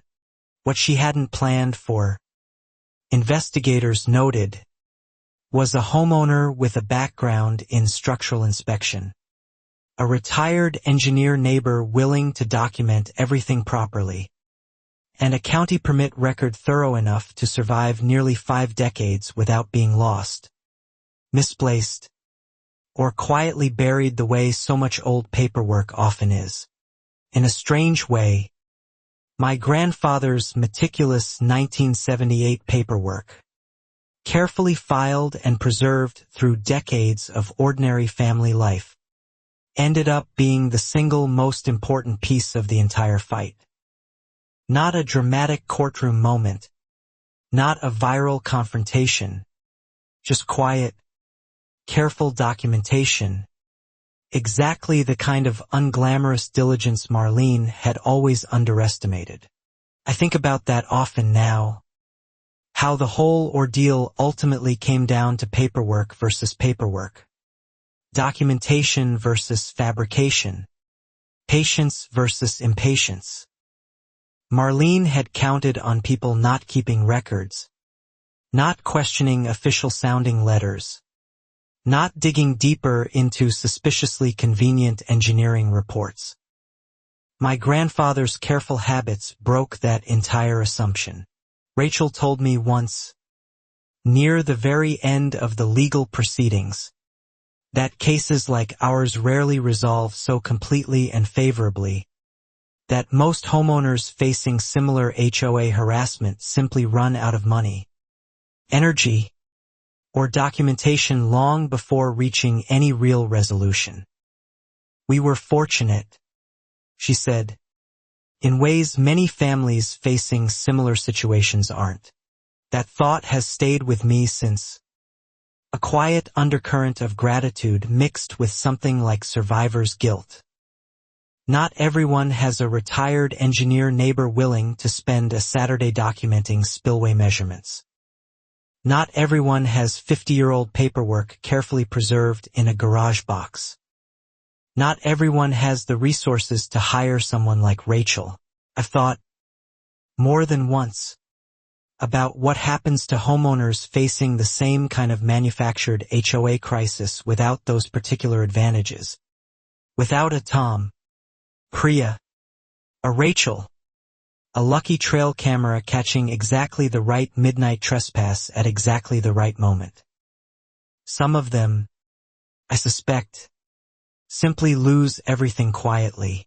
That thought is part of why I eventually agreed to share our full story publicly, beyond just the laminated welcome packet page. When a local journalist reached out asking to write a feature about the case, I hesitated initially, wary of reliving everything for a stranger's article, but ultimately decided the story deserved wider telling. The article ran in the regional paper a few months later, detailing the full scope of Marlene and Gary's scheme across multiple states, and citing our case specifically in discussions around the new state legislation informally called the Marsh Amendment. Several other affected families from Pine Hollow Ridge reached out afterward, thanking us unexpectedly. One woman from Pine Hollow Ridge, a retired schoolteacher named Constance who'd lost significant property value in that original 2011 flood, wrote me a long, emotional letter explaining how the article finally gave her, after 13 years, some real sense of validation and closure regarding what had actually happened to her community back then. I wrote back to Constance, and we've stayed in occasional contact since. An unlikely friendship formed entirely out of shared, painful history separated by over a decade and several states. She told me once that reading about our dam finally surviving felt like watching her own community's old wound heal a little, secondhand but real. That correspondence meant more to me than almost anything else that came out of this entire ordeal. Honestly, it reframed the whole fight, in my mind, from simply protecting my own family's property into something quietly connected to a much larger, ongoing pattern of accountability finally catching up to someone who'd evaded it for far too long. Rachel eventually left private practice to join the State Oversight Board's legal division full-time. Motivated partly, she told me, by our case and the clear gaps it exposed in how thoroughly homeowners associations were regulated before facing genuine consequences for fraud and targeted harassment disguised as ordinary rule enforcement. Tom's still out there most mornings, checking the spillway with the same careful, methodical patience he brought to that first independent inspection all those years ago, now simply out of genuine enjoyment rather than legal necessity. He jokes sometimes that the dam owes him a fishing rod for all the hours he spent nearby. Priya recently mentioned she's been informally advising 2 other HOA communities in neighboring counties. Communities that reached out after hearing about Willow Creek Estate's story, looking for guidance on spotting similarly targeted enforcement patterns before they escalate as far as ours did. She's become, almost accidentally, something of a quiet local expert. Delia passed away peacefully last winter. In her sleep, at the ripe age of 84, having spent her final years finally at peace in the home she'd nearly lost over a fabricated shed violation. Her family held a small gathering by the pond afterward, exactly the kind of gathering she'd loved attending in her final years. I still miss her sharp humor at neighborhood meetings, the way she'd mutter dry, perfectly timed commentary just loud enough for nearby neighbors to hear during particularly tedious board discussions. Her pie recipe, at least, lives on. Priya makes it now for every neighborhood gathering, following handwritten instructions Delia left specifically for that purpose. Jake's older now, starting to think seriously about studying engineering himself someday. Inspired partly, he admits, by Tom's patient lessons at the water's edge over the years. Sarah teases that we may have accidentally raised the next generation's dam-obsessed engineer, though I suspect there are worse legacies a father could pass down to his son. I sometimes catch myself standing at the pond's edge on quiet evenings, thinking about how differently everything could have gone. If Priya hadn't found the courage to speak up. If Tom hadn't kept his old engineering equipment in the garage. If my grandfather hadn't been quite so meticulous about preserving old paperwork. If any single piece of that fragile chain had broken differently, I might be writing this from somewhere else entirely, having lost the pond, the dam, and perhaps far more, to a scheme that had already succeeded once before in Pine Hollow Ridge and very nearly succeeded again in Willow Creek Estates. That fragility used to unsettle me, the thin margin between everything working out and everything falling apart. Lately, though, I've started viewing it differently, less as luck and more as evidence of exactly why communities matter, why neighbors checking in on each other, why simple, careful documentation genuinely protect people when it counts most. Marlene Bishop counted on isolation, intimidation, and exhaustion to succeed. She counted on people being too tired, too scared, or too unprepared to fight back effectively. What she never accounted for, in Willow Creek Estates at least, was a community that eventually, however slowly, chose to stand together instead of standing alone. That, more than any single piece of evidence, any court ruling, or any prison sentence, feels like the real, lasting victory of this whole exhausting saga.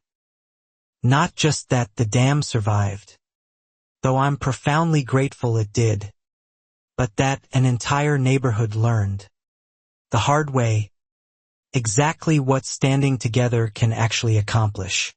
I think my grandfather would appreciate that lesson most of all, more even than the dam's continued survival.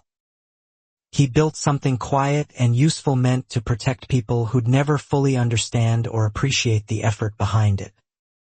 In the end, protecting that same quiet, useful thing required an entire community learning to do the same.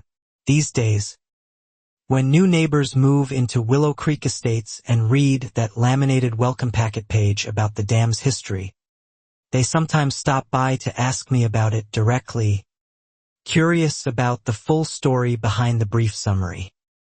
I don't mind telling it anymore. It's become, oddly, one of my favorite conversations. I tell them about my grandfather first, always about his quiet patience and careful engineering, long before I ever mention Marlene Bishop's name.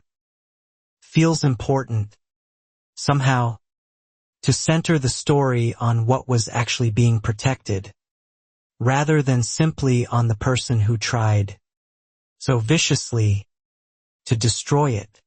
Then I tell them about the $400 fine, the absurd, almost laughably small number that started an entire cascade of fraud, embezzlement, explosives, and eventually, federal prosecution across 3 states. Most new neighbors laugh, first, at the sheer disproportion of it all, before the full weight of the story settles in properly. I tell them about Tom's trail cameras, Priya's whispered phone calls, Rachel's methodical legal filings, and Sarah's steady insistence we face everything together as a family rather than letting fear isolate us the way Marlene clearly hoped it would. Every piece mattered. Used to stay quiet mattered. And I always end the same way, standing at the pond's edge with whichever new neighbor asked, gesturing toward the quiet water and the earthen berm holding it steady. It's still here, I tell them, exactly where my grandfather put it. That's really the whole point of the entire story. Some things I've learned through all of this are worth protecting simply because they're quietly, unglamorously good, decades-old infrastructure holding back a river nobody thinks about. Until it's threatened, a community's collective willingness to stand together against manufactured intimidation. An old man's careful paperwork surviving 50 years in a cardboard box. None of it made headlines because it was flashy or dramatic on its own. It made headlines, eventually, because someone tried to destroy something genuinely important over petty, manufactured grievances and personal greed, and an entire community, slowly, imperfectly, but completely, refused to let that destruction happen without a real fight. I still think, sometimes, about that anonymous note on my windshield. 3 typed words that started unraveling everything. Check the minutes. I never did find out for certain who left it, though I've always suspected it was Priya, working up the courage over those first uncertain weeks before finally speaking to me directly. I asked her once, gently, whether she'd left it.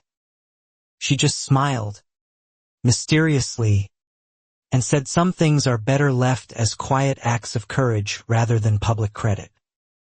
I've respected that answer ever since, choosing not to push further, letting that small, anonymous kindness remain exactly as unassuming as it first appeared. Whoever left that note, and I do have my strong suspicions, gave me the first real thread to start pulling on an entire tapestry of fraud that eventually unraveled completely. Sometimes the most important actions in a story like this aren't the dramatic courtroom moments, but small, quiet, anonymous acts of simple decency. I keep that folded note, alongside my grandfather's original permit and Priya's later thank you card, In the same worn folder I first pulled together during those anxious early weeks of digging through garage boxes. It's become, without my really planning it, a small archive of everything that mattered most through this ordeal. Sarah asked me recently why I still keep that folder so carefully, years after everything resolved. I told her it reminds me, whenever I need reminding, exactly how close ordinary things, quiet infrastructure, honest neighbors, careful old paperwork, came to being destroyed by someone who mistook control and profit for genuine authority. It reminds me, too, of everyone who chose courage over convenience along the way. Tom spending his Saturday with survey equipment, Priya risking her job to speak the truth, Rachel filing motion after careful motion, Sarah standing beside me through every exhausting month, and Jake, somehow, staying a genuinely happy kid through all of it.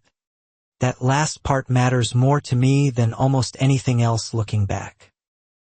Despite everything, Jake grew up mostly shielded from the worst of the stress, still splashing happily in that same pond every summer, still asking Tom curious questions about spillways and pressure, still fundamentally unaffected by the darker parts of the whole saga. Sarah and I worked hard to protect that, deliberately keeping the worst details away from him during the actual fight, letting him experience mostly just an unusually busy, unusually tense season of grown-up conversations rather than the full, unsettling truth of explosives, midnight trespassing, and a woman digging alone with a shovel. He knows the full story now, mostly, old enough to handle it, though I've still softened certain details, the explosives especially, in ways I probably always will regardless of his age. Some things a father simply prefers his son learn about gradually, carefully, rather than all at once in their full, unsettling weight. I think about Constance from Pine Hollow Ridge sometimes, wondering how her community's children absorbed that earlier flood, 13 years before ours, without the benefit of any real resolution or accountability until our case finally provided some. I hope, genuinely, that our small measure of justice offered her community something like closure too. She told me once, in one of her letters, that her own grandchildren grew up hearing vague, uncomfortable stories about the flood, without ever really understanding why it happened or who was responsible. Reading about Marlene's full exposure and conviction, she said, finally let her explain the whole truth to them properly, completely, that correspondence, more than the courtroom victories or the laminated welcome packet or even the new state legislation, feels like the truest measure of what this entire ordeal actually accomplished. Not just protecting my own family's pond, though that mattered enormously, but finally closing a wound that had quietly festered elsewhere for over a decade. I don't know if Marlene ever fully understood, or ever will, the actual scope of damage her ambition caused across multiple communities and over a decade of unchecked patterns. Rachel says people like her rarely do, wrapped so tightly in their own justifications that genuine accountability never quite penetrates the way it should. I've stopped wondering much about her internal state. Honestly, whether she feels genuine remorse or simply frustration at finally being caught.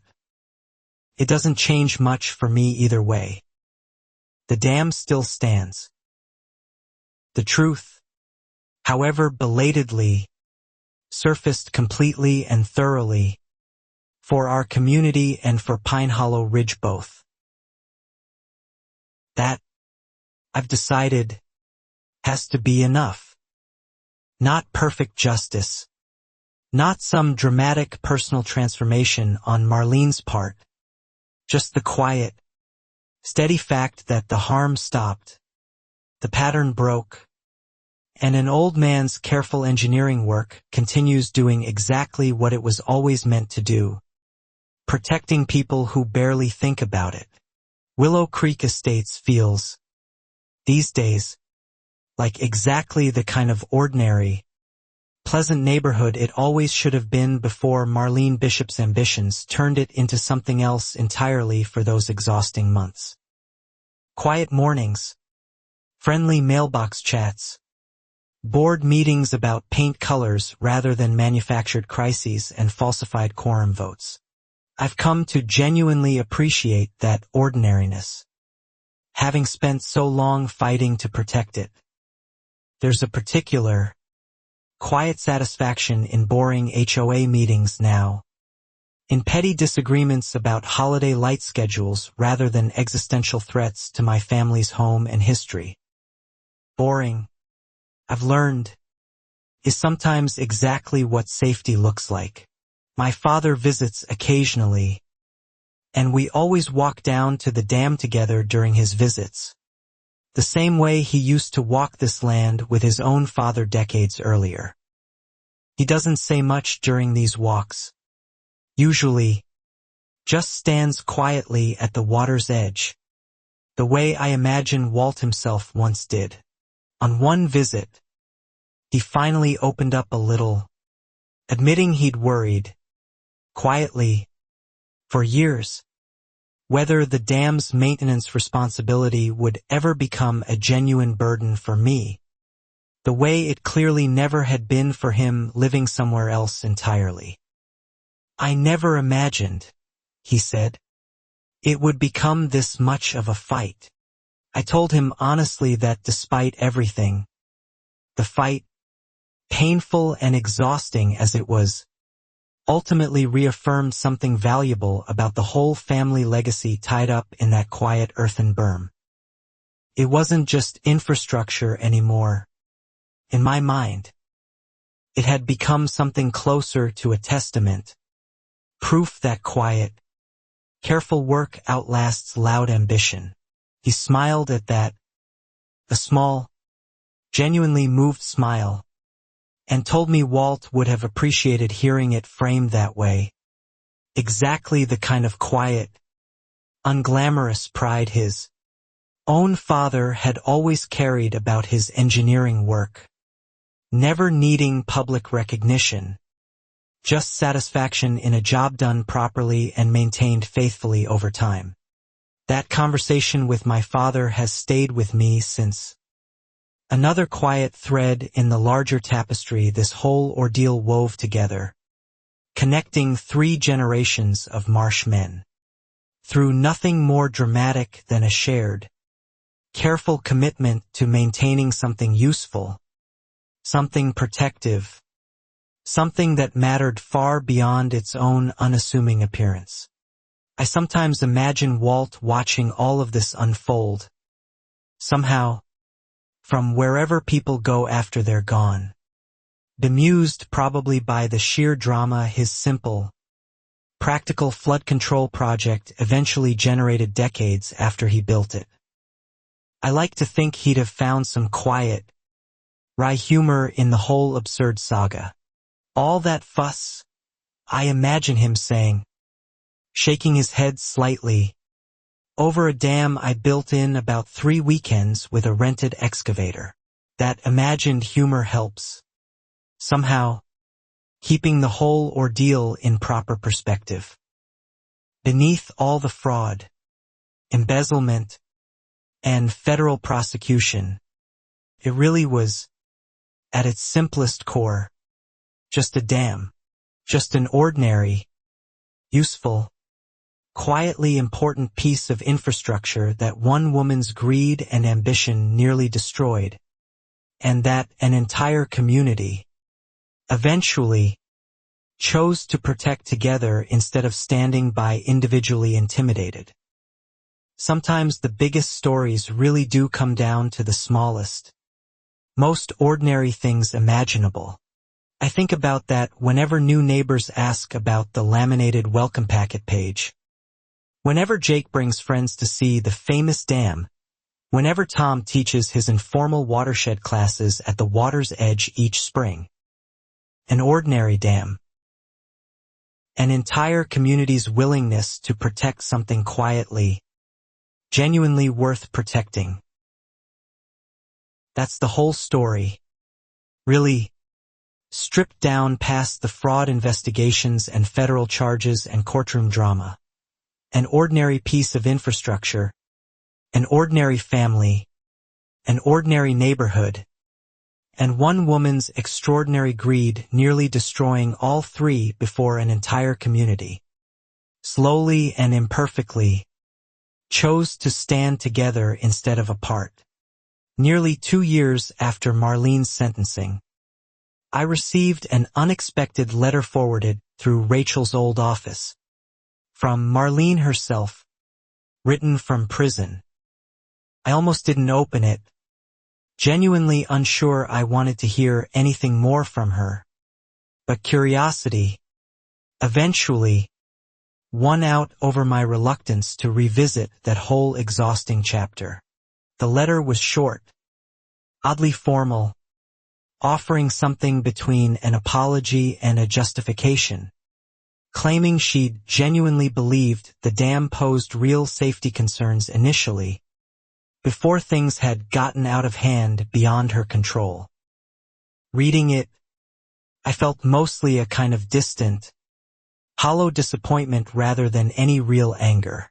She still, even after everything, seemed unable to fully own the deliberate, calculated nature of what she'd done, framing years of documented fraud and a repeated, cross-state pattern of targeted harassment as things that had simply escalated, rather than choices she'd made, repeatedly, with full knowledge of the danger and harm involved. I didn't write back. Gently, that people facing long sentences sometimes reach out seeking some measure of absolution or understanding they haven't actually earned through genuine accountability.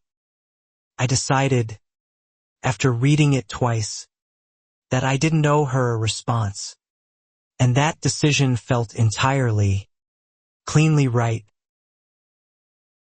I did, however, mention the letter to Constance from Pine Hollow Ridge during one of our occasional phone calls.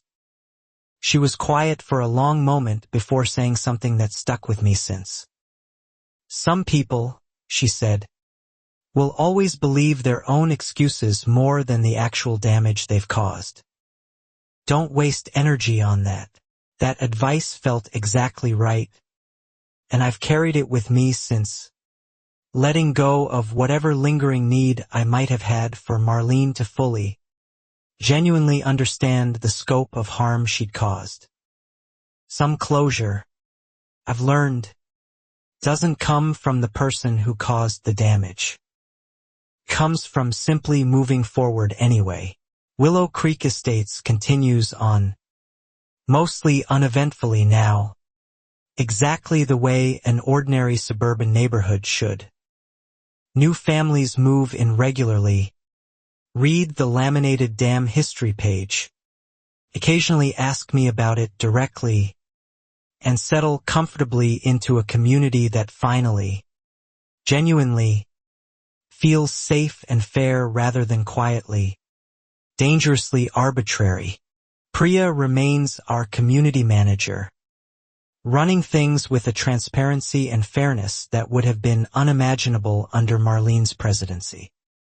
Tom still checks the spillway most mornings, more out of genuine enjoyment now than any lingering anxiety. Rachel checks in occasionally, mostly just to say hello rather than discuss ongoing legal matters.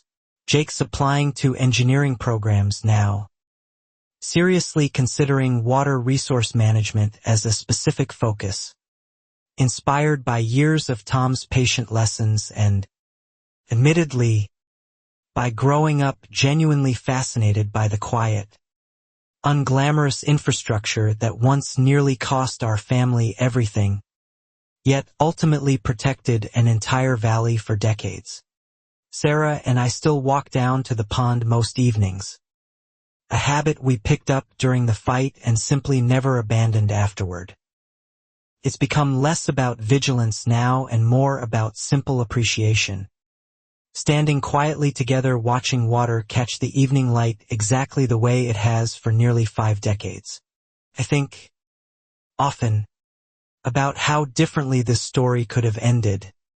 How easily an entire valley could have flooded catastrophically if Marlene or Gary's schemes had succeeded at any of the several points where they nearly did. The margin between our ordinary, peaceful present and genuine, widespread disaster was thinner than I like remembering. That thinness used to unsettle me more than it does now.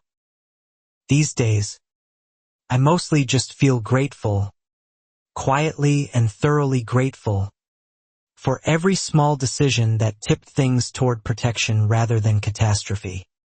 Priya's courage, Tom's expertise, Rachel's diligence, my grandfather's careful paperwork, and an entire community's eventual willingness to stand together.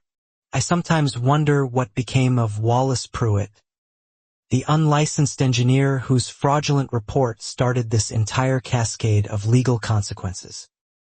Rachel mentioned once he'd faced his own separate charges for practicing without a valid license, though nothing approaching the scale of Marlene and Gary's eventual federal prosecution. Curtis Dell, Marlene's loyal board ally, eventually faced a lesser civil penalty for his undisclosed real estate dealings with Gary, though he avoided criminal charges entirely, having apparently stopped short of directly participating in the more serious fraud and endangerment schemes his former allies had orchestrated together over the years. He moved away from Willow Creek Estates not long after his resignation, quietly, without much fanfare, selling his house at a modest loss and relocating somewhere nobody in the neighborhood ever heard from again. Priya says she still occasionally gets automated marketing emails from some real estate venture bearing his name, somewhere else entirely. I don't think much about Curtis or Pruitt these days. Honestly, minor players in a larger scheme that ultimately answered to Marlene and Gary's ambition alone.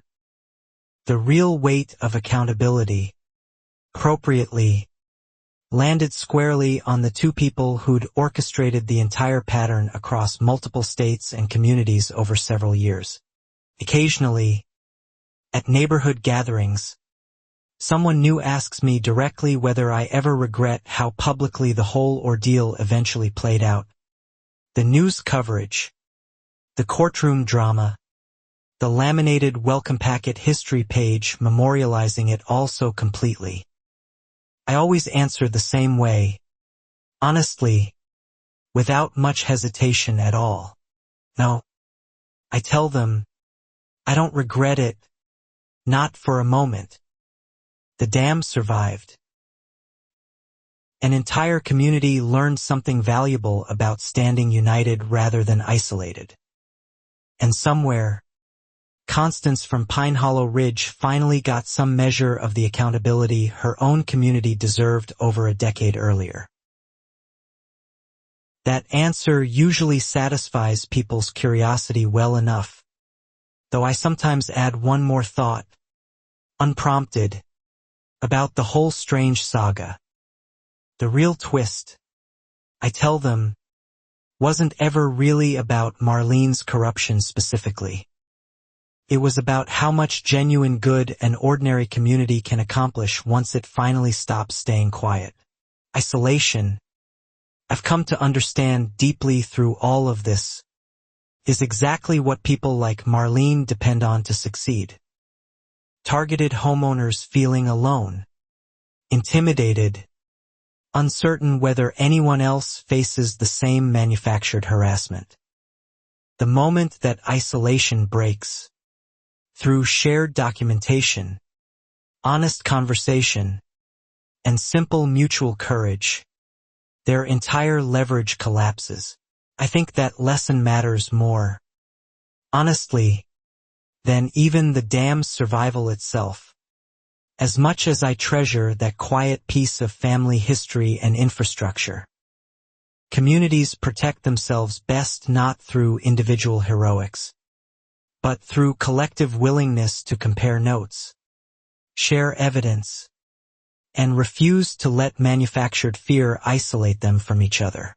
Tom likes to say, half-jokingly now, that Marlene Bishop accidentally taught Willow Creek Estates how to actually function as a real community, rather than just a collection of individually intimidated homeowners quietly paying whatever fines appeared in their mailbox. There's an uncomfortable truth buried somewhere in that dark joke. Honestly, I've thought about that uncomfortable truth often since. The strange, backhanded gift Marlene's corruption ultimately gave our neighborhood. Genuine community, forged through shared adversity, rather than the superficial, clipboard-enforced harmony she'd originally promised when she first ran unopposed for HOA president all those years ago. It's not the kind of gift anyone would choose deliberately. Obviously, months of fraud, embezzlement, explosives, and midnight trespassing being an exceptionally costly way to build genuine neighborly trust. But for whatever it's ultimately worth, Willow Creek Estates emerged from this entire ordeal stronger, fairer, and far more genuinely connected than before.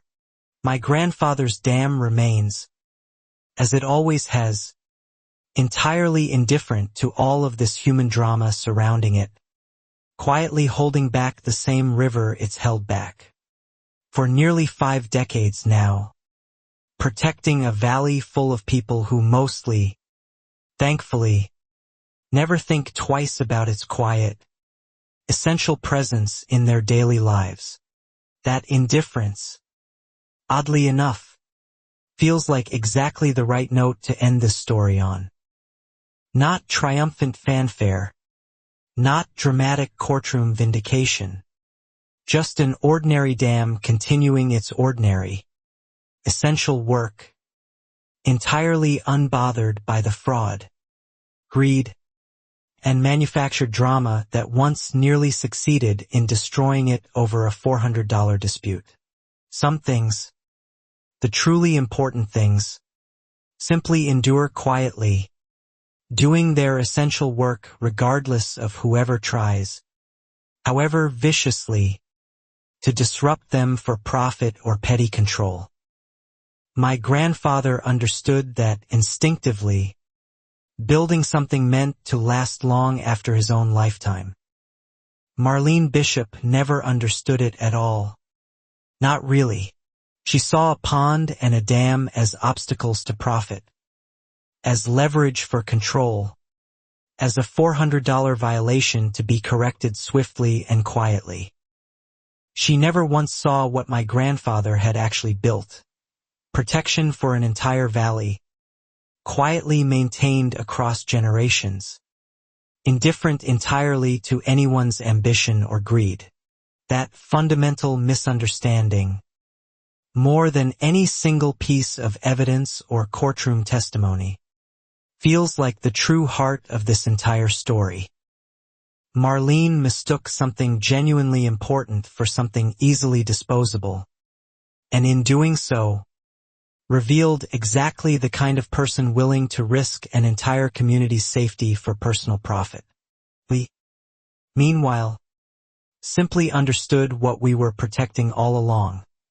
Not just a pond, not just property value, but a genuine, functioning piece of flood control. Infrastructure that had quietly kept an entire valley safe for nearly 5 decades. Built by a careful, patient man who never once sought recognition for his work. That understanding, shared eventually by Tom, Priya, Rachel, Sarah, and an entire neighborhood of once isolated homeowners, proved far stronger in the end than Marlene and Gary's combined ambition, fraud, and desperate, escalating scheming ever managed to overcome. Quiet, careful protection outlasted loud, calculated greed, exactly as it usually does. I still think, sometimes, about that first certified letter, the one calling my grandfather's dam an unauthorized water structure, requiring a $400 correction fee. Such a small, almost absurd beginning for everything that eventually followed. Embezzlement, explosives, federal prosecution, a decade-old flood finally getting real accountability in a different state entirely. Strange, looking back, how something so seemingly minor unraveled into something so genuinely significant, revealing patterns of fraud and harm spanning years and multiple communities. I suppose that's often how the truth actually works, though, hiding in plain sight until someone finally has reason and courage to look closely enough. Willow Creek Estates today looks, on the surface, exactly like any other pleasant, unremarkable suburban neighborhood. Manicured lawns, a community pool, a quiet pond at the edge of the tree line. Nobody driving past would guess the genuine drama that once unfolded here. The fraud, the arrests, the federal prosecution across state lines. That's exactly how it should be. I think, ordinary and unremarkable on the surface, precisely because the important work, protecting the community, maintaining the infrastructure, holding people genuinely accountable, has already been done, quietly and thoroughly, allowing everyone here now to simply enjoy an ordinary, peaceful life again. My grandfather's dam continues holding back the river, exactly as it always has, exactly as it always will, indifferent to bylaws, board elections, embezzlement schemes, or anyone's ambition. It simply does its quiet, essential work, protecting people who mostly never think about it, the way truly good infrastructure always should. I still walk down to check it most evenings, an old habit from anxious months I hope never fully returns, though I suspect I'll keep checking anyway, out of respect more than necessity now, for a piece of family history that nearly cost us everything and ultimately, through many people's courage, protected far more than we ever imagined. Some fights, I've learned, really are worth every exhausting month they demand, every sleepless night, every anxious trail camera check at 2 in the morning. Protecting something genuinely important, something quietly, essentially good, is worth standing firm against even the most calculated, relentless manufactured threat, provided you never stand entirely alone. The dam still stands. The river still runs exactly where my grandfather intended it to, all those decades ago, utterly unbothered by the $400 fee, the fraud, the explosives, or the woman who once believed she could simply dig her way past an entire river with nothing but a shovel and ambition. Some things, once built carefully enough, simply endure. The river remembers nothing of Marlene Bishop. It just keeps flowing, exactly where it's supposed to, exactly like it always has. The END.